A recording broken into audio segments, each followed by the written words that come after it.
Halo Sobat Dunia Seribu Besar, semoga Sobat selalu diberi kesehatan, panjang umur, dan rizki yang melimpah, amin.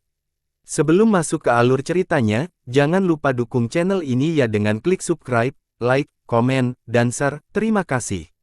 Mari kita lanjutkan perjalanan, Jihao. Aroma darah yang pekat mencapai langsung ke langit, dan bahkan aroma yang dilepaskan dari rempah-rempah yang terbakar tanpa henti itu tidak bisa menutupinya. Untuk upacara persembahan langit ini, 200.000 ternak skala besar akan dikorbankan, tetapi ternak ini tidak akan begitu saja. Sebaliknya, dalam perjamuan segera setelah upacara persembahan, ternak yang disembelih ini semuanya akan menjadi hidangan lezat dan disajikan kepada orang-orang yang telah berpartisipasi dalam upacara persembahan langit. 100.000 tawanan non-manusia juga dikorbankan. Mayat mereka, yang masih berkedut, dibuang ke parit yang menyala dan dibakar menjadi abu bersama dengan tumpukan besar rempah-rempah itu. Angin kencang bertiup melintasi parit, mengaduk awan besar abu tulang putih, melayang di udara dan terbang ke tempat-tempat yang tidak diketahui. Di tahun berikutnya, tanah kota Puban memang akan menjadi lebih kaya. Ketika darah hewan terakhir yang disembelih dikeringkan dan ratapan tawanan terakhir yang terbunuh memudar di sepanjang angin, seberkas cahaya berwarna kuning menyilaukan ke langit. Selanjutnya, kotak pasir ajaib yang memiliki gambar Midland muncul di depan semua orang. Gambar Midland yang luas sekarang disajikan di depan semua orang dalam bentuk radius 100 mil geografi yang tepat yang mengambang di udara. Semua orang bisa dengan jelas melihat pegunungan dan sungai di geografi. Suasana tiba-tiba menegang, sementara beberapa orang menunjukkan senyum bangga. Sekarang, upacara persembahan langit telah selesai, dan inilah saatnya untuk memberi penghargaan kepada orang-orang sesuai dengan kontribusi mereka. Dalam perang Gunung Ciban ini, umat manusia telah memperoleh kemenangan penuh. Sejumlah besar musuh dimusnahkan sementara lebih banyak lagi yang ditangkap hidup-hidup. Jumlah piala yang diperas dari keluarga sangat besar, dan bahkan di Xian Luo terpaksa menundukkan kepalanya dan dengan muram berlari kembali ke kota Liangzhou. Bahkan Fan Hai, yang tiba-tiba muncul dengan pasukan zombinya dan mencoba untuk melangkah ke dalam ini, akhirnya terluka parah. Zombie terbangnya terbunuh sementara sebagian besar prajurit zombinya dikeluarkan.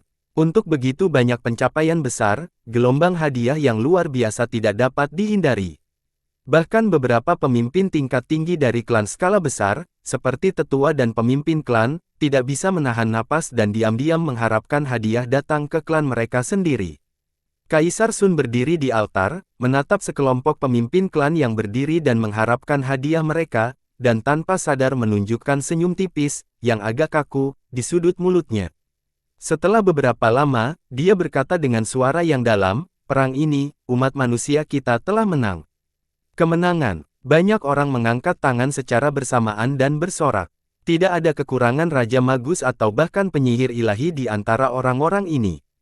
Saat mereka berteriak keras, hembusan angin kencang langsung naik dari tanah. Ini benar-benar menyebabkan perubahan cuaca yang drastis, bahkan bumi bergetar intens selama beberapa detik. Lebih dari 1000 naga bersayap yang melayang di langit juga terkena badai, sayap mereka dihantam oleh angin kencang yang hampir membuat mereka jatuh dari langit. Buru-buru, mereka mengepakkan sayap mereka dan terbang ke langit yang lebih tinggi. Kaisar Sun mengangkat tangannya dan seketika, teriakan sorak-sorai seperti tsunami berhenti. Dia menundukkan kepalanya, memandang orang-orang yang berdiri di sekitar altar, lalu berkata dengan suara yang dalam namun kuat, "Setelah berhari-hari berdiskusi antara saya dan semua menteri, hadiah pertama yang diraih oleh umat manusia kita akan diberikan." Kerumunan tetap sangat sunyi, sementara Sisi, Si Wenming, Huak Sulai, Lai Mountain Kang, Hao Tao dan menteri lainnya menoleh ke Jihao bersama-sama. Mereka semua memiliki senyum hangat di wajah mereka, dan mata mereka semua dipenuhi dengan dorongan dan dukungan. Sementara itu, Jihao merasakan beberapa tatapan yang agak ganas menembus dari jarak jauh seperti pedang tajam. Dia mengangkat kepalanya dan melihat ke atas, melihat Gong Gong Wuyu menatapnya dengan wajah yang sangat gelap. Berdiri di belakang Gong Gong Wuyu adalah Wu Ziki, yang mengenakan pakaian mewah namun masih terlihat seperti monyet bodoh raksasa. Wu Ziki menggertakkan giginya erat-erat dan memelototi Jihao dengan cara yang sangat jahat dan mengancam. Jihao segera menyadari sesuatu.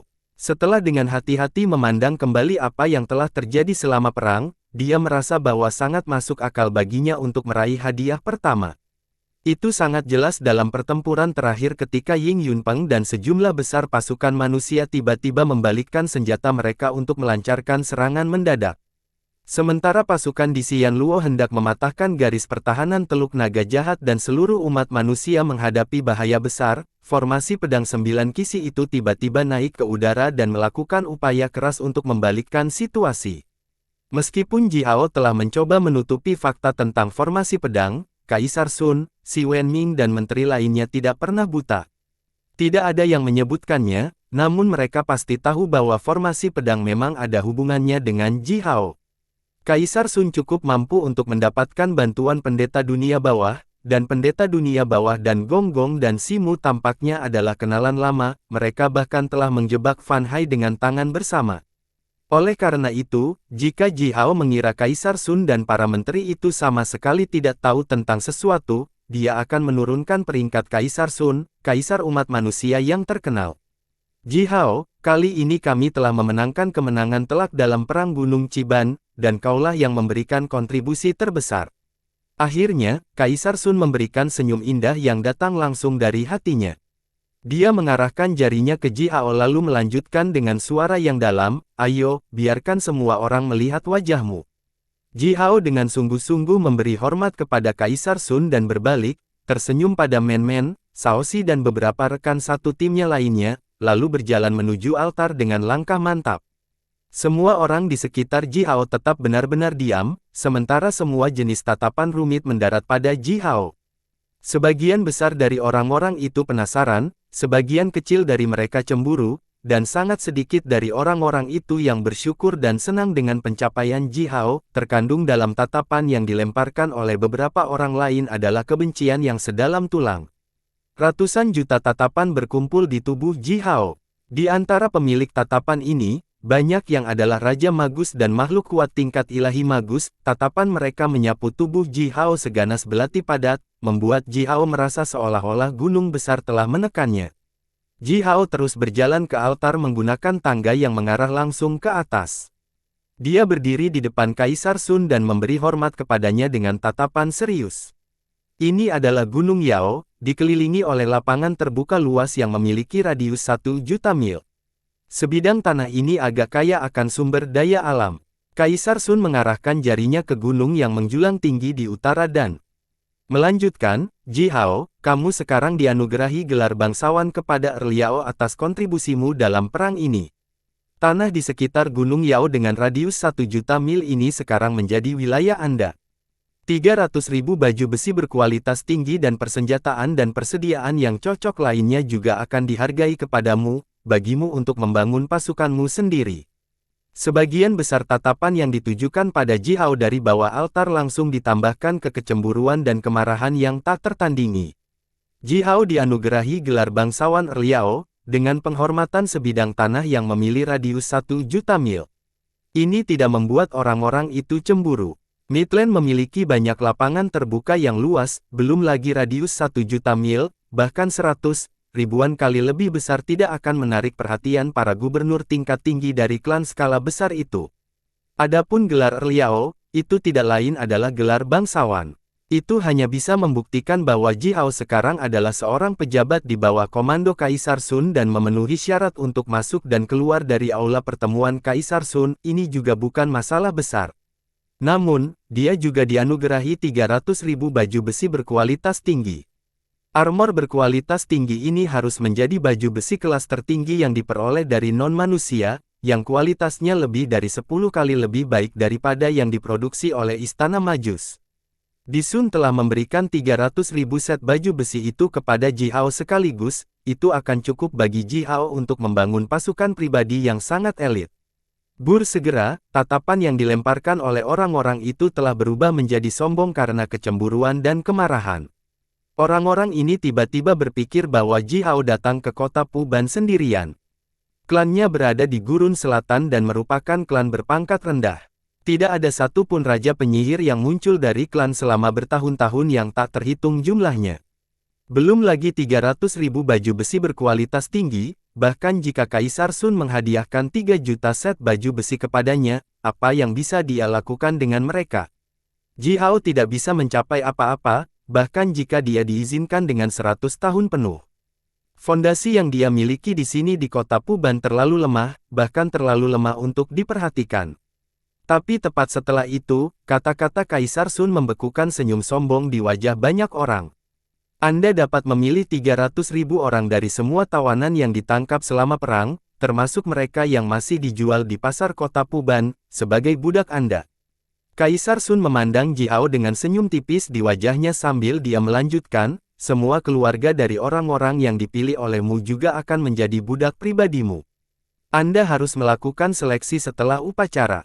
Banyak orang hampir mulai muntah darah setelah mendengar Kaisar Sun. Kaisar Sun, bagaimana kamu bisa melakukan ini? Baru saja, orang-orang ini diam-diam mengejek Ji Hao karena fondasinya yang lemah, tetapi dengan mudah, Kaisar Sun menghadiahkan 300.000 tawanan berkualitas tinggi kepadanya. Ji Hao pasti akan memilih yang paling elit dan membawanya pergi. Ditambah dengan keluarga dan kerabat dari orang-orang terpilih itu, klan berskala besar, dengan populasi lebih dari 1 juta orang dan kekuatan yang tangguh akan terbentuk secara kasar.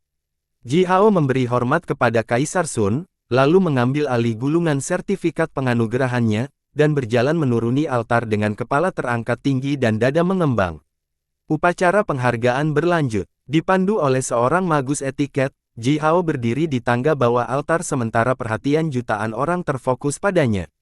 Sementara itu, dia bisa mendengar hadiah yang diperoleh oleh orang lain yang juga telah mencurahkan layanan luar biasa selama Perang Gunung Chiban.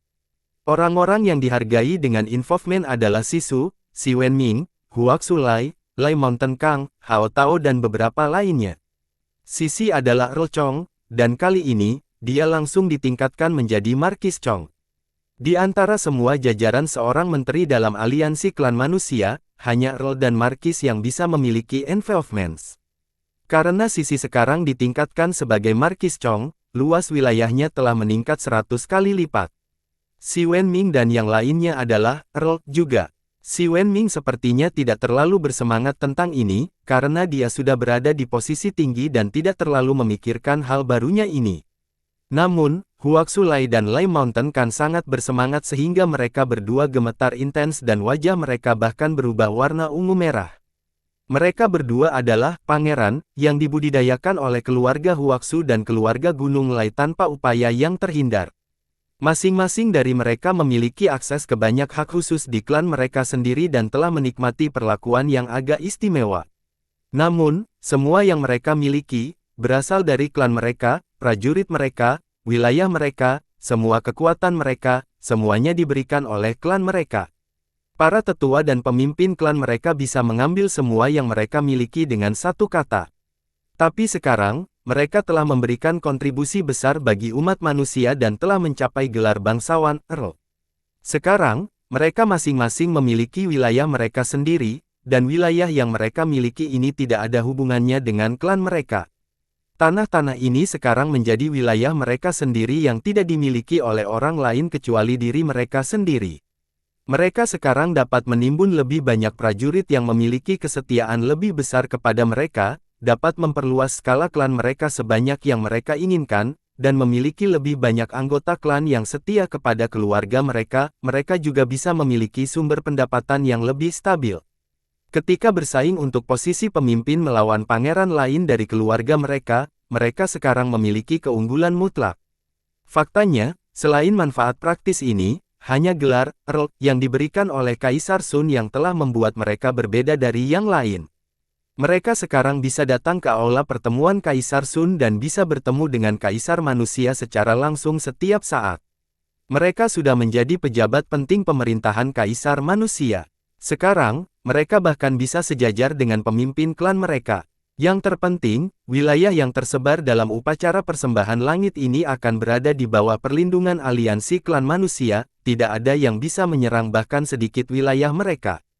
Selama aliansi klan manusia tetap ada, wilayah mereka akan sekokoh balok besi dan dapat diwarisi oleh generasi keturunan mereka. Huak Sulai memegang gulungan penganugerahan dengan kedua tangannya, berjalan menuruni altar melalui tangga selangkah demi selangkah, lalu berdiri di sisi kiri Ji Hao. Dalam waktu singkat, Lai Mountain Kang berjalan menuruni altar juga, berdiri di sisi kanan Ji Hao. Mereka berdua yang berdiri di kedua sisi Ji Hao tiba-tiba mulai tertawa dengan suara rendah bersama. Huaxu Lai tertawa dan berkata dengan suara rendah, "Saya telah menghabiskan lebih dari 100 tahun dan memberikan kontribusi yang tak terhitung jumlahnya bagi umat manusia kita. Kontribusi saya terakumulasi dan akhirnya kali ini saya telah mencapai wilayah saya sendiri. Ji Hao, kamu sudah di usia yang sangat muda, kamu sama dengan kami." Lai Mountain Kang juga tertawa, lalu berkata, "Lihat Menteri Si Wenming. Dia lebih tua dari kita dan telah memberikan lebih banyak kontribusi daripada kita. Tetapi karena dia telah ditekan oleh Tuan Sisi sepanjang waktu dan tidak terlalu tertarik pada hal-hal semacam ini, oleh karena itu, sama seperti kami, kali ini dia akhirnya mencapai gelar Earl. Ji Hao, kamu harus mentraktir kami dan membelikan kami minuman." Ji Hao menyeringai, melirik ke samping ke arah masing-masing dari mereka. Dia jelas menyadari bahwa di masa depan dan di dalam aliansi klan manusia, kedua pria ini, yang keduanya adalah pangeran dari keluarga kuat yang terkenal dan sekarang keduanya telah menjadi pejabat dengan tanah yang dikuasai, secara alami akan menjadi sekutunya. Ji Hao tersenyum dan berkata, "Kamu bisa menikmati anggur enak dan daging lezat sebanyak yang kamu inginkan. Tapi saat ini, wilayahku pada dasarnya kosong. Kami belum tahu kapan kamu bisa mengadakan perjamuan di tempatku." Huaxu Lai merenung sejenak, lalu berkata, setelah upacara, mari kita temui Menteri Si Wenming dan membicarakan hal ini. Anakmu bahkan tidak memiliki satupun anggota klan di bawah komandomu. Sangat tidak kompeten seperti Liao dengan cara ini." Lai Mountain Kang juga ingin mengatakan sesuatu, tetapi tiba-tiba, seorang penyihir senior dari Istana Majus, yang mengenakan jubah hitam panjang, muncul seperti hantu dan tanpa daya melirik mereka bertiga. Seketika, mereka bertiga menutup mulut dan dengan patuh menundukkan kepala, masing-masing menunjukkan ekspresi hormat dan kagum. Upacara penghargaan berlanjut. Hanya 11 hingga 12 orang yang telah mencapai wilayah yang dikuasai karena kontribusi yang mereka berikan selama perang. Setelah mereka, yang lain yang juga memberikan kontribusi mereka dihargai dengan budak, ternak, koin giok atau persenjataan, atau beberapa tambang atau padang rumput. Tapi tidak ada orang lain yang mendapatkan sebanyak yang dilakukan Ji Hao, dengan sebidang tanah dengan radius 1 juta mil. Kecuali hadiah dalam bentuk uang dan properti, prajurit yang tampil luar biasa dalam pertempuran semuanya dipromosikan ke posisi yang lebih penting oleh Kaisar Sun. Piala yang diperoleh melalui Perang Gunung Chiban sangat kaya, dan sejumlah besar persediaan telah menumpuk di penyimpanan seperti pegunungan. Oleh karena itu, Kaisar Sun mengumumkan bahwa pasukan yang ditempatkan di kota Puban yang berada di bawah komando langsung Kaisar Manusia akan diperbesar. Para prajurit luar biasa yang telah dipromosikan semuanya menjadi komandan prajurit, yang sekarang memiliki ribuan atau puluhan ribu prajurit di bawah komando mereka. Para prajurit ini sekarang telah menjadi inti dari pasukan yang baru diperluas. Upacara penghargaan telah berlangsung sepanjang hari. Ketika matahari mulai terbenam di atas tanah, dan langit mulai gelap, Kaisar Sun menyelesaikan hadiah untuk klan kecil terakhir, yang telah mengambil bagian dalam Perang Gunung Chiban. Klan Tikus Darah berasal dari sisi paling barat kota Puban dan memiliki populasi hanya 300.000. Kali ini, klan ini telah mengirim 30.000 prajurit ke perang, dan para prajurit ini telah mencapai cukup banyak pencapaian pertempuran. Kaisar Sun menghadiahi mereka dengan sebidang tanah yang radiusnya 8.000 mil, dan 15.000 prajurit budak, 80.000 budak dan 10.000 set baju besi dan persenjataan yang cocok. Hadiah yang dicapai oleh klan Tikus Darah bahkan tidak sebanyak yang diperoleh Ji Hao sebagai individu, namun, pemimpin klan ini sudah senang karenanya. Dia bahkan melompat kegirangan dan berteriak riang, dan langsung mulai menari dan tertawa keras di altar. Untuk klan skala kecil seperti klan Tikus Darah, hadiah ini terlalu banyak. Itu cukup bagi mereka untuk meningkatkan kekuatan klan mereka 5 hingga 6 kali lipat dalam rentang waktu singkat sekitar 10 tahun. Si Wenming, yang berdiri di depan Ji Hao, tiba-tiba berbalik, tersenyum pada Ji Hao dan berkata, "Kali ini, kita telah memenangkan perang." Semua klan memiliki kegembiraan yang tak terbatas, bahkan klan kecil seperti klan tikus darah telah mencapai banyak manfaat, namun, apakah ada yang berpikir bahwa jika kita dikalahkan dan garis pertahanan Evil Dragon Bay benar-benar dipatahkan oleh non-manusia, hehe. Rasa dingin yang hebat melekat langsung di hati Ji Hao, Hawk Sulai dan Lai Mountain Kang, ketiganya tetap diam. Jika pasukan elit di Xianluo benar-benar menghancurkan Teluk Naga Jahat dan berbaris langsung ke Gunung Chiban, prajurit yang dikirim ke perang oleh klan kecil seperti klan tikus darah semuanya akan pergi sekarang, bahkan tanpa meninggalkan abu sebanyak itu. Separuh besar pasukan yang dikirim oleh klan-klan itu, yang membuat pemimpin mereka berjalan ke puncak altar dan menerima hadiah, akan musnah untuk selamanya. Klan manusia yang tak terhitung jumlahnya di sisi utara kota Puban akan menderita pertumpahan darah yang dimulai oleh non-umat manusia.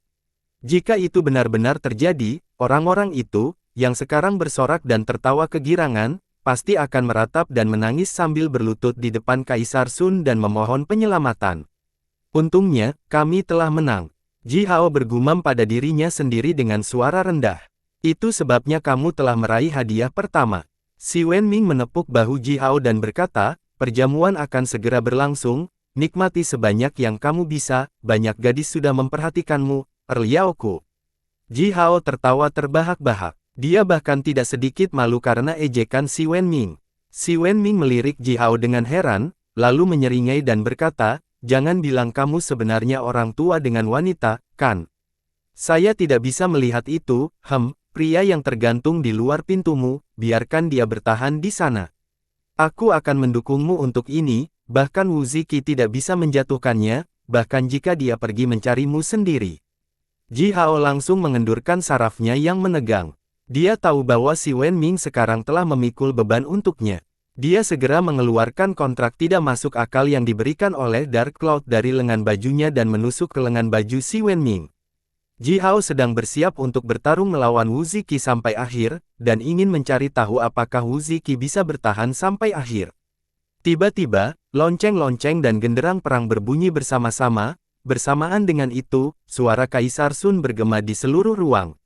Orang-orangku, perjamuan sudah siap. Kali ini, kami telah memenangkan kemenangan telak.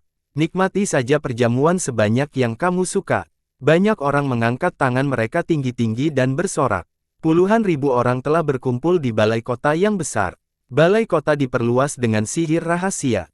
Oleh karena itu, masih tampak luas meskipun sekarang telah menampung begitu banyak orang.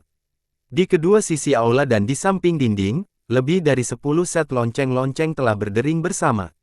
Sama seperti yang lain, para musisi itu jelas mabuk, wajah mereka memerah sepenuhnya saat mereka membunyikan lonceng tanpa melodi apapun. Sebagian besar lonceng tidak dapat mengikuti ritme satu sama lain, dan akibatnya, cincin tagihan sekarang telah menjadi gelombang kebisingan yang kacau, namun, tidak ada yang peduli. Di sudut aula, beberapa musisi memegang klakson dan menekan jari-jari mereka pada peptakot. Mereka semua memiliki mata terkulai karena minum, dan sekarang, mereka semua telah terkikik.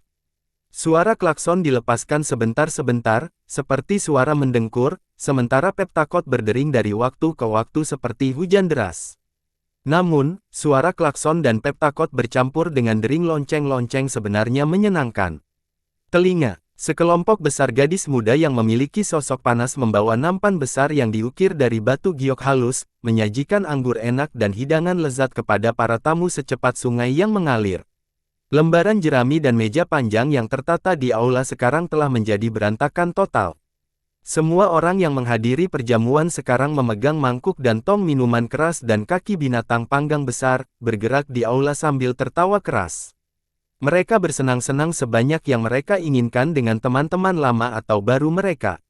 Bahkan si Wenming, yang selalu tenang dan sadar, sedang mabuk sekarang. Saat ini, bersama dengan teriakan dan teriakan keras oleh Huak Sulai, Lai Mountain Kang, dan beberapa orang muda lainnya, dia mengenakan wajah merah bersinar dan telah memamerkan tubuh bagian atasnya, melakukan gulat lengan melawan King Lei, yang juga memiliki tubuh bagian atas yang terbuka. Sisi, naga lilin Gui, dan beberapa orang tua lainnya berkumpul bersama, juga mabuk parah. Wajah mereka telah dipenuhi dengan seringai, namun, dari sudut manapun seseorang melihat, senyum mereka selalu mengandung sedikit jejak kejahatan dan menyeramkan yang tak terkatakan yang akan membuat rambut halus orang berdiri tegak. Adapun Zurong, yang selalu tampak agak bangga dan menyendiri dan tidak dapat diakses, berdiri tinggi di atas massa, sekarang jubah merahnya dilepas dan dibuat hanya mengenakan kemeja panjang merah, ketat dan tanpa lengan. Dia memamerkan sepasang lengannya yang seputih salju, menari dengan gila-gilaan di balai kota seperti ular roh dengan beberapa gadis cantik yang datang dari gurun timur. Sementara itu, dia tertawa keras dan menikmati secara menyeluruh. Orang harus tahu bahwa Zurong tidak hanya sangat tampan, tetapi tariannya juga luar biasa indah. Tarian yang dilakukan olehnya tampak penuh semangat seperti raksasa yang cukup kuat untuk membelah gunung, namun, itu juga dengan gerakan alami dan halus seperti seorang gadis muda cantik yang mencuci sepotong sutra yang baru ditenun di tepi sungai. Kekuatan dan kelembutan telah dikombinasikan dengan sempurna oleh tariannya dan ditambahkan dengan sepasang matanya yang bersinar berapi-api, rasa keindahan yang menakjubkan dan eksotis disampaikan. Balai kota sekarang dipenuhi dengan aroma minuman keras dan daging panggang yang kental. Para pemimpin dan tetua dari banyak klan skala besar berkumpul bersama, sementara prajurit dan komandan dari semua klan berteriak kegirangan. Ji Hao bersandar di pilar besar, menelan anggur. Dia hanya merasa bahwa sekarang balai kota dipenuhi dengan makhluk liar yang telah menari dalam pesta pora yang riuh. Itu cukup hidup memang. Seorang prajurit dari gurun barat membual tentang kekuatannya yang besar, tetapi selanjutnya, seorang prajurit Kuafu, yang telah mencoba yang terbaik untuk mengecilkan tubuhnya tetapi masih tingginya hampir 20 meter, melemparkan tamparan keras. Tamparan itu akhirnya menyebabkan semua gigi prajurit gurun barat patah. Seorang Magus Pries dari gurun utara membual tentang sihirnya yang misterius, kemudian Magus Pries lain datang dari klan Southern Wastelen yang tidak terkenal yang menyerang diam-diam padanya. Penyihir gurun selatan melepaskan api dan membakar semua rambut penyihir gurun utara dan memukulinya, sangat mempermalukannya. Seorang wanita cantik dari gurun timur membual tentang kecantikan wanita gurun timur. Semua ini menyebabkan Ji Hao langsung menjulurkan matanya dengan sangat terkejut, menyaksikan wanita cantik lainnya dari gurun selatan dengan seluruh tubuhnya samar-samar bersinar dengan cahaya yang menyala tiba-tiba mengambil atasannya sendiri dan memperlihatkan sepasang payudara bulat dan lembut, yang tampak seperti dua potong batu giok lemak kambing kelas atas. Tidak hanya Ji Hao, tetapi banyak orang lain juga tersentak dalam-dalam karena terkejut. Wanita cantik dari Southern Wastelen itu mabuk. Dia membusungkan dadanya dengan cara yang sangat tidak terkendali, tertawa terbahak-bahak dan berkata, "Suster dari timur memang langsing, tetapi berbicara tentang kondisi tubuh, gadis-gadis gurun selatan kita adalah orang-orangnya." Seorang pria kekar dengan janggut tebal bergegas dengan panik, melepas bajunya sendiri sambil mengeluh dan mendengar sorak-sorai, tepuk tangan, dan jejak kaki yang dikeluarkan oleh banyak orang, membungkus wanita mabuk itu dan berteriak, "Tiga, ayo bawa ibumu pulang." Bang! Sebelum teriakan dan teriakan memudar di sini, dua pria mabuk mulai bergulat untuk menghidupkan segalanya. Mereka tampak seperti dua beruang yang terhuyung-huyung, secara acak saling memukul dengan bahu, lutut, dan pantat mereka. Setiap serangan yang diluncurkan oleh mereka akan menyebabkan ledakan yang menggelegar. Kedua pria ini cukup kuat, pasti sudah setengah Magus King.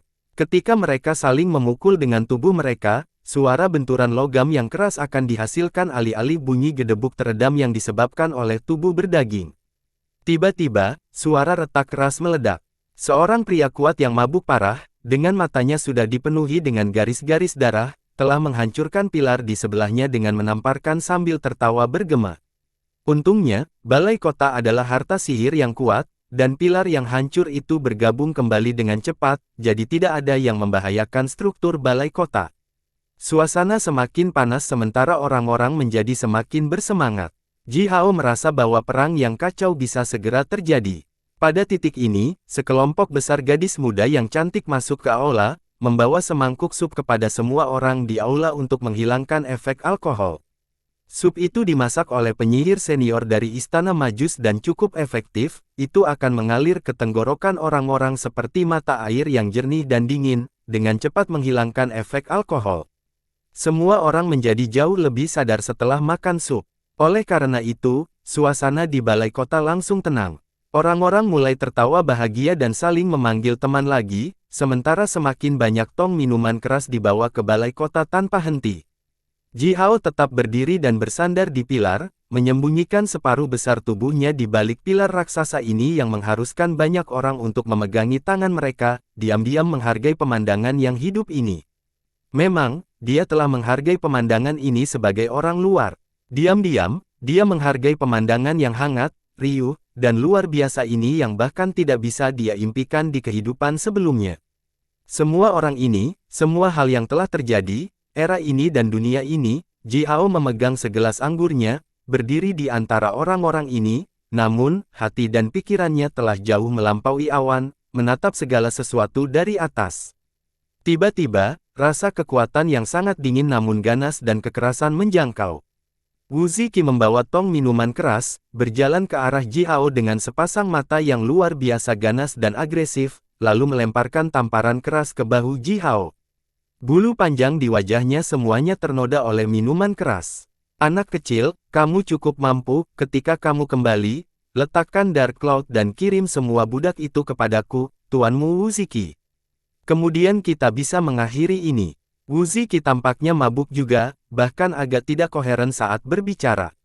Begitu dia membuka mulutnya, aroma minuman keras yang kuat menukik tepat ke wajah Ji Hao. Bayar saja budak-budak itu jika kamu benar-benar menginginkannya. Apapun bisa dinegosiasikan. Ji Hao sama sekali tidak takut pada Wu Ziki. Meskipun dia adalah seorang menteri tua dari keluarga Gonggong dan merupakan makhluk yang kuat sehingga tidak ada yang tahu berapa umurnya dan memiliki kekuatan yang luar biasa, namun, mengapa Ji Hao harus takut padanya? Ji Hao menamparkan cakar berbulu Wu Ziki dari bahunya, lalu berkata dengan dingin, jika kamu tidak punya uang, mengapa kamu bertingkah seperti yang kamu lakukan? Dark Cloud tidak menunjukkan rasa hormat padaku, menggantung di lengkungan adalah hukuman yang pantas dia dapatkan. Adapun kapan aku akan menjatuhkannya, itu akan tergantung pada suasana hatiku. Wu Ziki menyipitkan matanya dan tiba-tiba meregangkan lehernya beberapa kaki. Dia meletakkan wajahnya di dekat sisi Ji Hao, menyeringai jahat dan berkata dengan suara dingin dan menyeramkan, apakah kamu tidak takut padaku? Ji Hao memandangi wajah berbulu Wu Ziki, mencibir dan mengejek, ini adalah balai kota kaisar manusia, dan saya adalah manusia yang baik. Haruskah aku takut padamu, seekor kera? Wu Ziki langsung marah. Seberkas cahaya merah darah melintas di matanya sementara dia dengan ganas mencakar tepat ke arah wajah Ji Hao. Dengan kekuatan Wu Ziki, jika cakarnya benar-benar mengenai wajah Ji Hao, seluruh kepalanya pasti akan tercabik-cabik. Tapi Ji Hao sudah siap untuk ini. Dia menyandarkan tubuhnya dan menghindari cakar Wu Ziki, karena gerakan Wu Ziki lebih lambat dari biasanya karena mabuk. Seiring dengan cincin pedang yang melengking, pedang naga api menembus perut bagian bawah Wu Ziki, diikuti oleh suara hembusan teredam. Darah memercik kemana-mana, dan daerah sekitarnya langsung terasa menjadi keheningan yang mematikan, banyak orang melihat ke sini. Ketika ujung pedang menyentuh bulu Wu Ziki, Ji Hao sudah merasakan perlawanan yang signifikan.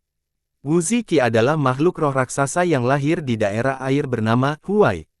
Tidak ada yang tahu tanggal lahirnya. Dia telah menjalani kehidupan yang bebas dan tidak terkekang di air Huai, dan dikendalikan oleh Dewa Air Lama, Gonggong selama periode ketika dunia masih diperintah oleh 3 dewa pertama, dan menjadi salah satu dari 8 menteri senior pemerintahan Dewa Air. Ketika dia hidup bebas sebagai makhluk roh di air Huai, setiap siang dan malam, Wu Ziki mengolah dirinya sendiri dan memperkuat tubuhnya dengan kekuatan air yang tak ada habisnya di sana, mencapai tubuh tangguh besi yang sulit disakiti oleh senjata apapun.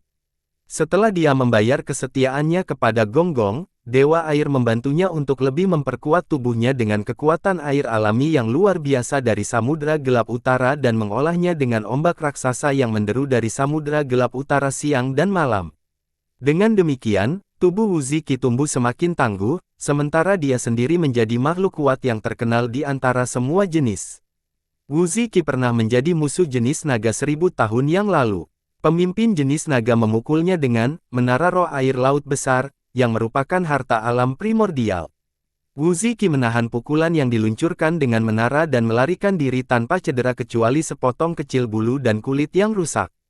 Tidak ada kerusakan serius yang terjadi pada tubuhnya saat itu, yang dengan jelas menunjukkan betapa tangguhnya tubuhnya sebenarnya.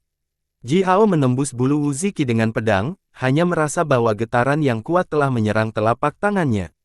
Gubuk, tidak peduli seberapa keras dia mencoba mengerahkan kekuatannya, dia tidak bisa menembus pedang itu ke tubuh Wu Ziki, bahkan tidak seinci pun. Dia langsung berubah pikiran. Ji Hao menyipitkan matanya dan tiba-tiba mulai memanggil nama Yu Yu dalam diam di kepalanya. Sementara itu, dia menciptakan sosok Yu Yu di ruang spiritualnya dan mengeluarkan kekuatan murni yang dia peroleh melalui metode rahasia yang diajarkan Yu Yu kepadanya ke dalam pedang naga api. Dia menggeram diam-diam di kepalanya karena upaya itu, mengerahkan kekuatannya ke dalam serangan itu. Tolong aku, Sifu. Cahaya pedang naga api langsung tumbuh lebih kuat saat pedang merah menyala berubah menjadi seberkas cahaya yang ganas, seolah-olah pedang itu tiba-tiba kehilangan keberlanjutannya. Cahaya yang menyala menerangi seluruh balai kota. Di dalam aliran cahaya yang menyala-nyala, siluet teratai samar dengan cepat melintas dan segera menghilang. Dua aliran kekuatan pedang melingkar satu sama lain seperti dua bagian dari pola taiji, berdesir sambil berputar dari gagang ke ujung pedang. Engah!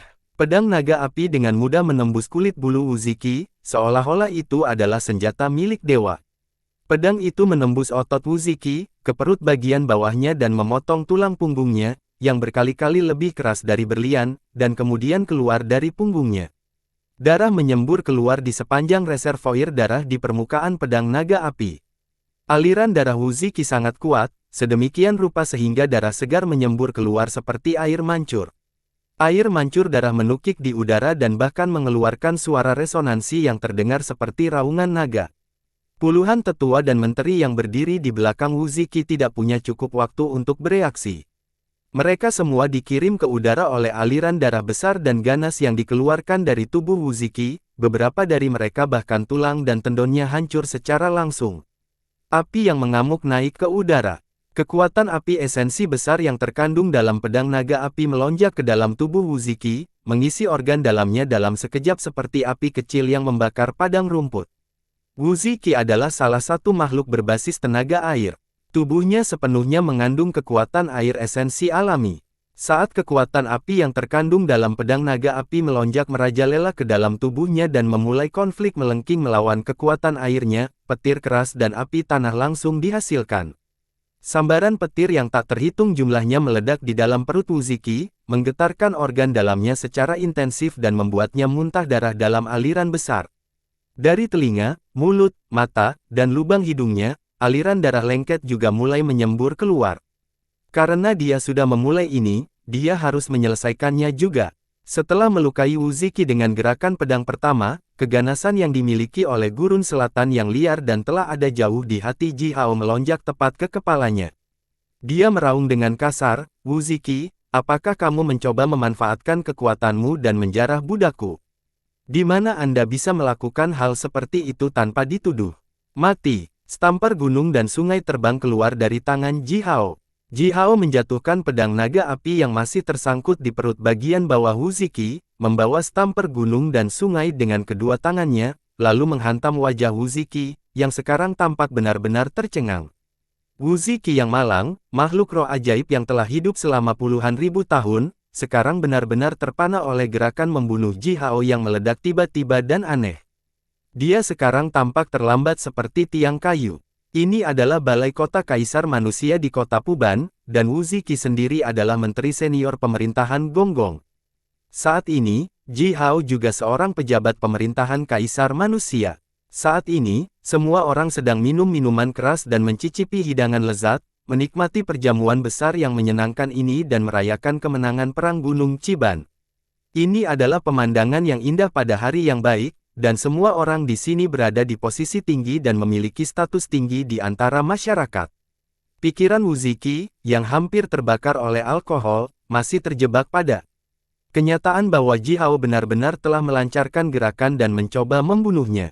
Dia bahkan tidak menyadari bahwa tubuhnya telah ditusuk oleh Ji Hao. Stampar gunung dan sungai dengan cepat mengumpulkan kekuatan bumi dan menyebabkan gelombang getaran di tanah. Pola gunung dan sungai timbul pada stampar mulai bergerak dan berputar. Selanjutnya, aliran kekuatan yang sangat besar melonjak keluar dari gunung dan stamper sungai, bahkan membuat seluruh balai kota bergetar dengan kuat. Di lantai, dinding, pilar dan langit-langit, simbol mantra gaya besar dan kuno yang tak terhitung jumlahnya dengan cepat melintas. Stamper gunung dan sungai adalah harta ajaib buatan alam, yang terbesar di antara semua yang kelas atas. Lagi pula, di antara hal-hal yang dibawa oleh makhluk kuat seperti Pries Hua, bahkan tongkat kayu bisa menjadi bagian yang sangat berharga, belum lagi harta sihir buatan alam. Tidak sulit untuk membayangkan berapa banyak kekuatan yang sebenarnya terkandung dalam stamper gunung dan sungai. Meskipun Ji Hao tidak cukup kuat, dia telah mengaktifkan kekuatan spiritualnya dan dengan metode rahasia, membuat koneksi dengan jimat kuat yang ditinggalkan di ruang spiritualnya oleh Yu Yu sendiri ketika Yu Yu memproses pedang naga api untuk Ji Hao. Segera setelah itu, Ji Hao mencapai sedikit jejak kekuatan Dao asli Yu Yu. Stamper gunung dan sungai memunculkan angin kencang sambil menghantam wajah Wu Ziki. Wu Ziki adalah kera, dan wajahnya tidak begitu datar, dengan dahi dan bagian mulutnya terangkat. Sebaliknya, bagian bawah stamper gunung dan sungai sangat datar dan halus. Saat menghantam wajah Wu Ziki, gelombang suara retak tulang langsung terjadi. Dahi dan mulut Wu Ziki benar-benar hancur, dan seluruh wajahnya tiba-tiba rata seperti balok pemotong. Darah menyembur dan jaringan otot yang hancur terbang keluar. Wu Ziki melolong melengking kesakitan, jatuh ke tanah sementara seluruh tubuhnya bergerak-gerak dengan intens. Untuk sementara, dia sebenarnya dilumpuhkan untuk berdiri kembali. Suatu ketika, dia menahan pukulan berat yang diluncurkan dengan harta karun alam primordial, dan hanya sepotong kecil kulit dan bulunya yang rusak, tetapi hari ini, dia benar-benar disakiti oleh Ji Hao. Dia berbaring di tanah dan melolong keras. Cahaya berapi-api menyinari dari setiap pori-pori tubuhnya, dan wajahnya dihancurkan secara menyeluruh, membuatnya terlihat sangat mengerikan. Kamu kecil, aku akan mengulitimu, mencabut tendonmu, aku akan, tentu saja. Wu Ziki berbaring di tanah dan melolong serak. Ji Hao juga diserang oleh keganasannya sendiri. Bagaimanapun, alkohol tidak pernah menjadi hal yang baik. Wu Ziki mengancamnya dengan keselamatan orang tuanya, yang telah menyentuh keuntungan Ji Hao. Di kehidupan sebelumnya, dia sudah dikenal sebagai orang yang akan membalas dendam atas keluhan terkecil. Begitu keganasannya mulai terlihat, bahkan dewa seluruh dunia pun tidak bisa menghentikannya untuk ingin membunuh. Mati, Ji Hao meraung kerah langit. Mati, yang keluar dari mulutnya ini terdengar melengking seperti salvo yang dilepaskan oleh 100 kera tua bersama-sama. Di balai kota ini, semua orang kecuali Kaisar Sun tidak bisa menahan gemetar seketika karena raungan sengit yang diberikan oleh Ji Hao, yang mengandung niat membunuh yang tak ada habisnya. Tidak ada yang bisa bereaksi tepat waktu saat Ji Hao meraih stamper gunung dan sungai dan memukul keras ke arah kepala Wu Ziki. Ledakan yang mengguncang tanah dihasilkan, dan seluruh balai kota bergetar dengan badai. Pelayan dan musisi yang tak terhitung jumlahnya gagal berdiri diam, semuanya jatuh ke tanah sambil berteriak. Kulit di kepala Wu Ziki meledak sepenuhnya, menunjukkan tulangnya yang hitam dan kristal. Aliran darah besar melonjak keluar dari kepalanya. Sepasang matanya hampir hancur oleh pukulan berat yang diluncurkan oleh Ji Hao ini. Sebelum yang lain tiba untuk menghentikannya, Ji Hao memberikan pukulan keras lagi di kepala Wu Ziki. Pesta ini bahkan lebih kuat, karena puluhan ribu titik akupuntur magus Ji Hao menyala bersama, masing-masing melepaskan cahaya api panas yang bahkan memutar udara. Stamper gunung dan sungai menyerap kekuatan penuh Ji Hao dan menukik lurus ke bawah. Diikuti oleh suara retak tulang yang jelas, banyak retakan tipis muncul di tengkorak Wu Ziki. Hentikan dia, hentikan bocah gila ini. Kaisar Sun menjatuhkan segelas anggur dan melompat dengan pantulan, berteriak keras. Puluhan menteri senior bergegas dan memeluk Ji Hao. Ji Hao menggeram kata demi kata. Setiap kata terdengar sedingin dan seberat gunung saat perlahan diperas dari sela-sela gigi Ji Hao. Ditangkap oleh semua orang ini dan dilumpuhkan karena menyerang Wu Ziki terus-menerus telah membuat Ji Hao marah. Sekarang, dia hanya ingin menyingkirkan semua orang ini. Pada saat itu, Ji Hao menggabungkan 9 kata rahasia menjadi satu dan puluhan ribu titik akupuntur penyihirnya mulai berputar dengan cepat dan bersamaan. Semua kekuatan berasal dari titik akupuntur magus itu, dari otot dan tendon dan organ dalamnya, termasuk kekuatan yang meledak dari roh primordialnya, dan bergabung menjadi aliran yang kental.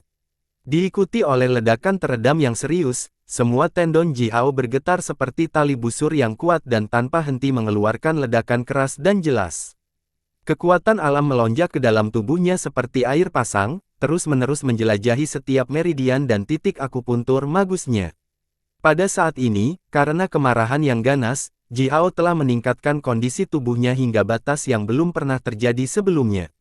Semua kekuatannya telah bergabung menjadi satu dan berubah menjadi untaian kekuatan yang luar biasa besar yang bahkan dia sendiri tidak dapat dengan mudah mengendalikannya. Tiba-tiba, Ji Hao entah bagaimana merasa seperti waktu itu sendiri telah berhenti, dan seluruh ruang juga membeku. Di ruang spiritualnya, pria misterius itu, yang sudah lama tidak keluar, menunjukkan sosoknya. Dia berdiri dari platform datar berbentuk bulat berkabut, memegang sepasang tinjunya dan membuat gerakan yang sangat mantap.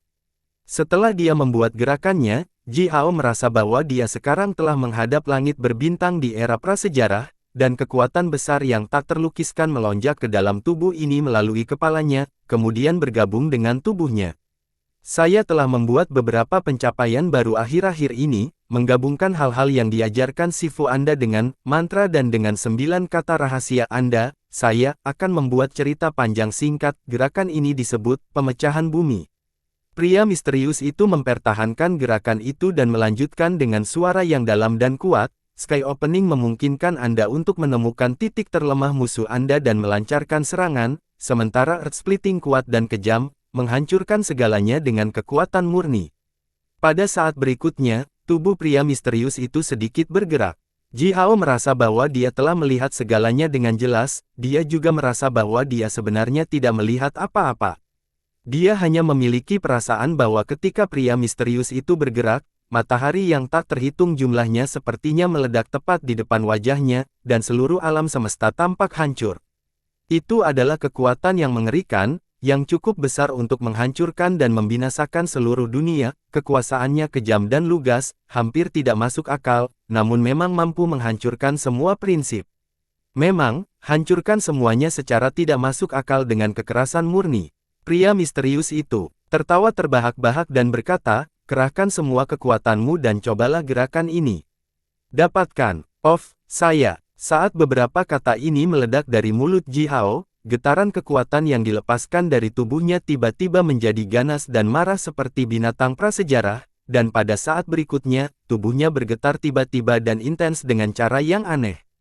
Aliran kekuatan Ji Hao yang kental tiba-tiba dikompresi menjadi suatu tempat, menjadi bentuk yang sangat halus, yang memiliki bobot nol dan tidak ada ukuran. Bahkan entah bagaimana itu tidak ada secara substansi, namun, itu memang ada di sana. Selanjutnya, kekuatan yang sangat terkompresi ini meledak, melepaskan semua kekuatan yang terkandung di dalamnya dengan cara yang menggelegar. Gelombang aliran kekuatan seperti naga yang mengaum melonjak keluar di sepanjang meridian Ji Hao, setiap untaian kekuasaan sama kuatnya dengan sungai banjir yang besar dan merajalela.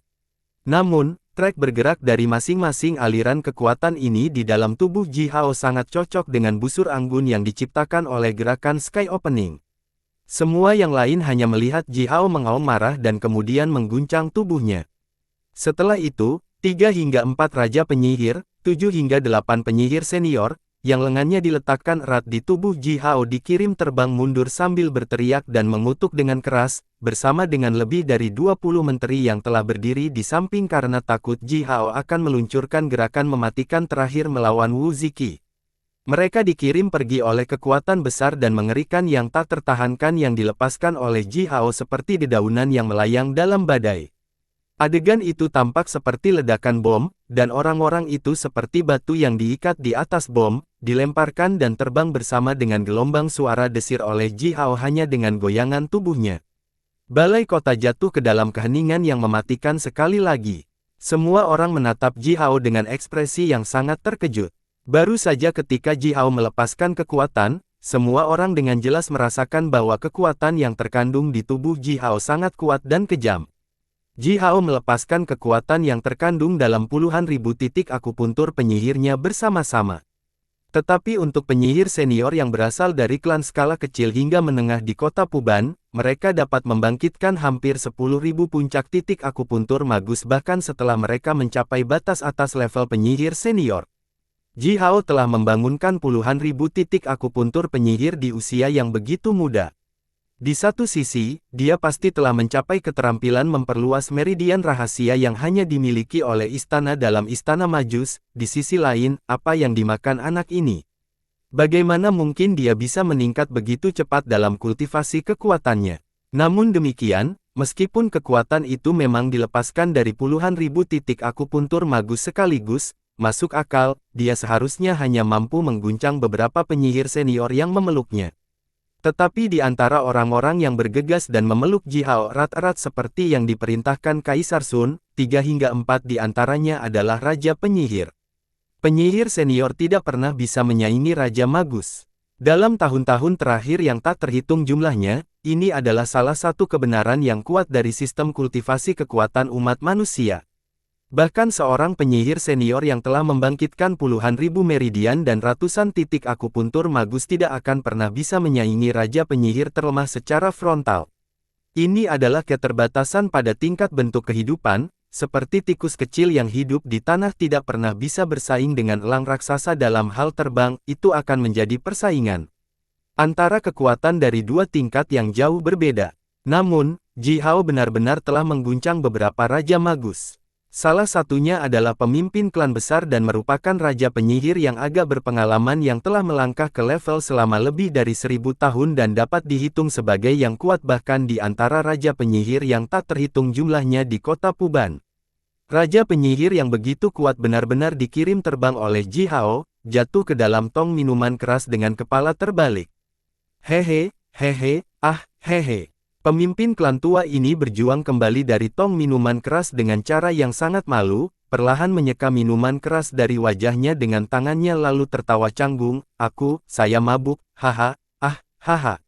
Barusan saya tidak mengerahkan kekuatan saya. Haha, anak ini, bagaimana mungkin dia bisa menyakitiku? Tanganmu. Si Wen Ming berdiri di sampingnya, terbatuk keras dan berkata, penampilan pemimpin klan tua ini tiba-tiba berubah saat dia mengangkat tangan kirinya dan menemukan bahwa tangan kirinya sekarang tergantung lemah di pergelangan tangannya, terkena kejutan tingkat jiwa. Baru saja, Ji Hao mengguncang tubuhnya dengan keras, dan akibatnya, itu menyebabkan dislokasi di pergelangan tangan kirinya. Ini tidak dapat dijelaskan oleh fakta yang diklaim bahwa dia tidak mengerahkan kekuatannya sekarang. Ini telah jelas membuktikan bahwa kekuatan yang dilepaskan oleh Ji Hao cukup besar untuk mencapai level Raja Magus. Secara harfiah, dia telah mengirim semua orang itu, yang memeluknya erat-erat, terbang dengan kekuatan murni. Oh, ama sayangku, pemimpin klan tua ini langsung berteriak. Dia memutar pergelangan tangan kanannya dengan tangan lainnya dan meletakkannya kembali di lokasi, lalu menggonggong pada Ji Hao, "Nak, kamu belum menikah, kan? Saya memiliki 39 putri, cucu perempuan dan cicit perempuan, total 39 dari mereka, yang juga belum menikah. Mereka semua bisa menikahimu, bagaimana menurutmu?" Semua orang tua yang masih memiliki anak perempuan, cucu perempuan atau cicit dari generasi muda keturunan perempuan yang belum menikah semuanya menjadi gila sekarang. Mereka bergegas menuju Ji Hao secepat yang mereka bisa dan mengulurkan tangan ke arah Ji Hao, mencoba meraihnya. Seluruh tubuh Ji Hao sekarang tidak berdaya. Gerakan Earth Splitting telah menguras semua kekuatan yang terkandung di tubuhnya. Sekarang, dia hanya bisa tetap berdiri diam, tetapi bahkan jari kelingkingnya pun tidak bisa bergerak. Pembukaan langit sangat cerdik, dan harga yang akan dibayarnya adalah konsumsi kekuatan roh dan kekuatan jiwa yang cepat. Dibutuhkan sejumlah besar kekuatan roh untuk menemukan titik terlemah musuh yang akan mengarah pada kilauan harapan untuk bertahan hidup dalam situasi yang tampaknya tanpa harapan. Adapun langkah Earth Splitting, itu kekerasan dan lugas. Yang dibutuhkan adalah semua kekuatan di tubuh Ji Hao, langkah ini adalah ledakan kekuatan yang paling murni. Jika pembukaan langit bisa digabungkan dengan sempurna dengan pembukaan bumi, Ji Hao tidak memiliki perhatian kosong untuk diberikan pada lengan yang telah menjangkau ke arahnya saat ini. Sebaliknya, dia diam-diam menatap langit-langit sementara pikiran yang tak terhitung jumlahnya muncul di benaknya dan saling bertabrakan. Bagaimana dia bisa menggabungkan Sky Opening dengan Earth Splitting dengan cara yang sempurna? Balai kota jatuh ke dalam kekacauan. Wu Ziki berbaring di tanah, berteriak dengan marah yang ekstrim. Kalian, jangan menginjak wajahku, bersambung.